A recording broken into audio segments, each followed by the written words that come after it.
الحمد لله الحكيم الخبير الذي يسر لنا هذا الدين غاية التيسير ولم يجعل علينا فيه من حرج، وصلى الله وسلم وبارك على عبده ورسوله المنزل عليه قرآن عربي غير ذي عوج.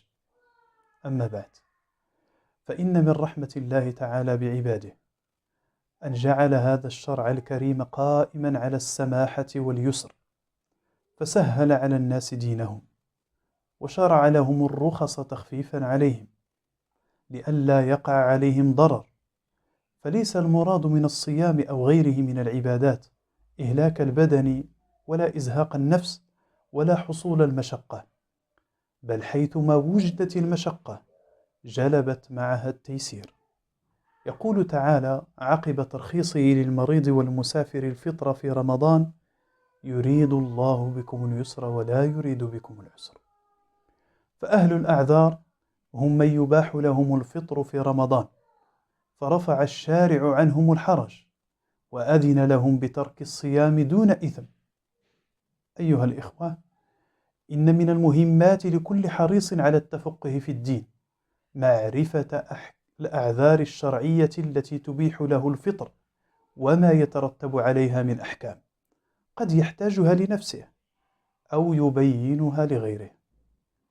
ومن أهل الأعذار المريض، إذا خاف المريض زيادة المرض بسبب صيامه أو كان يشق عليه فله أن يفطر، لقول الله تعالى: ومن كان مريضا أو على سفر فعدة من أيام أخر يريد الله بكم اليسر ولا يريد بكم العسر.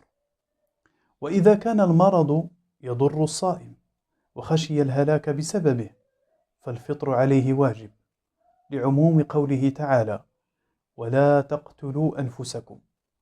فالنهي هنا يشمل ما فيه إزهاق للنفس أو فيه ضرر. ومن مرض مرضا لا يؤثر فيه الصيام ولا يتأذى به، مثل الزكام أو الصداع اليسيرين أو وجع الضرس وما أشبه ذلك، فلا يحل له أن يفطر. وإذا أفطر من كان به مرض يرجى شفاؤه ثم شفي وجب عليه قضاء ما أفطره من أيام، لقول الله تعالى: فمن كان منكم مريضا أو على سفر فعدة من أيام أخر. وإذا أفطر من به مرض لا يرجى شفاؤه فإنه يطعم عن كل يوم مسكينا، إلحاقا له بالشيخ الكبير والمرأة العجوز، لقوله تعالى: وعلى الذين يطيقونه فدية طعام مسكين، لأنه في معناهما. وإذا تحامل المريض على نفسه فصام فإنه يجزئه، لأن الصوم عزيمة أبيح تركها رخصة، فإذا تحمله أجزأه. ومن أهل الأعذار المسافر، يجوز للمسافر أن يفطر، لقول الله تعالى: فمن كان منكم مريضا أو على سفر فعدة من أيام أخر. وثبت عن أنس رضي الله عنه أن النبي صلى الله عليه وسلم قال: إن الله وضع عن المسافر الصوم وشطر الصلاة. وأخرج البخاري ومسلم أن أنس رضي الله عنه سئل عن صوم رمضان في السفر فقال: سافرنا مع رسول الله صلى الله عليه وسلم في رمضان فلم يعب الصائم على المفطر ولا المفطر على الصائم. فكانوا يسافرون مع النبي صلى الله عليه وسلم، فمنهم من يقوى على الصوم فيصوم، ومنهم من لا يقوى فيفطر، والنبي صلى الله عليه وسلم مقر لهم على تلك الحال، فلا يلوم ولا يعيب الصائم على من أفطر، لأنه عمل بالرخصة، ولا ينكر من أفطر على من صام وترك الرخصة وعمل بالعزيمة بما عنده من قوة وقدرة.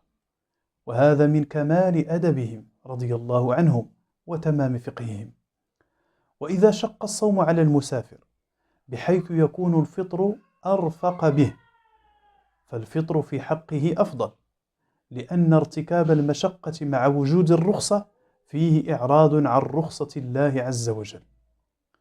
ويباح الفطر لمن كان سفره شبه دائم كسائقي الطائرات والقطارات والشاحنات ونحوهم إذا كان له بلد يأوي إليه. وإذا دخل المسافر إذا دخل على المسافر شهر رمضان وهو في سفره فله الفطر. وإذا سافر أثناء الشهر وخرج من بلدته قبل الفجر فله الفطر في صبيحة الليلة التي يخرج فيها وما بعدها. وإذا سافر أثناء نهار رمضان وخرج من بلده فله أن يفطر.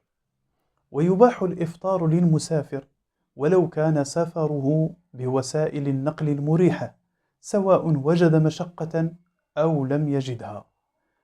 وإذا أفطر المسافر وجب عليه قضاء ما أفطره من أيام، لقول الله تعالى: فمن كان منكم مريضا أو على سفر فعدة من أيام أخر. ومن أهل الأعذار الكبير والعجوز. يباح الفطر للشيخ الكبير والمرأة العجوز اللذين لا يطيقان الصوم، وعليهما أن يطعما عن كل يوم مسكينا، لقول الله تعالى: وعلى الذين يطيقونه فدية طعام مسكين. وقد روى البخاري عن عبد الله بن عباس رضي الله عنهما أنه قال في معنى الآية: هو الشيخ الكبير والمرأة الكبيرة لا يستطيعان أن يصوما فيطعمان مكان كل يوم مسكينا. ومن أهل الأعذار الحامل والمرضع. يباح للحامل والمرضع الفطر في رمضان، سواء خافتا على نفسيهما أو على ولديهما، فقد ثبت عن أنس رضي الله عنه أن النبي صلى الله عليه وسلم قال: إن الله وضع عن المسافر الصوم وشطر الصلاة، وعن الحامل والمرضع الصوم أو الصيام. وإذا أفطرت الحامل أو المرضع خوفا على نفسيهما أو على ولديهما فعليهما القضاء فقط ولا فدية عليهما، لأن رسول الله صلى الله عليه وسلم قارن الحامل والمرضع بالمسافر وجعلهما معا في معنى واحد، فصار حكمهما كحكمه، وليس على المسافر إلا القضاء. ومن أهل الأعذار المرهق من جوع أو عطش يخشى منه الهلاك. من أرهقه جوع أو عطش شديد يخاف منه الهلاك فإنه يجب عليه الفطر وعليه القضاء، لعموم قول الله تعالى: ولا تقتلوا أنفسكم. فالنهي هنا يشمل ما فيه إزهاق للنفس وما فيه ضرر. هذه أهم المسائل المتعلقة بأهل الأعذار الذين يرخص لهم في الفطر. نسأل الله أن يعلمنا ما ينفعنا، وأن ينفعنا بما علمنا، وأن يزيدنا علما. ربنا لا تؤاخذنا إن نسينا أو أخطأنا، واغفر لنا جدنا وهزلنا وخطأنا وعمدنا وكل ذلك عندنا. اللهم اغفر لنا ما قدمنا وما أخرنا، وما أسررنا وما أعلنا، وما أنت أعلم به منا. أنت المقدم وأنت المؤخر وأنت على كل شيء قدير، والله أعلم. وصلى الله وسلم على نبينا محمد وعلى آله وصحبه أجمعين.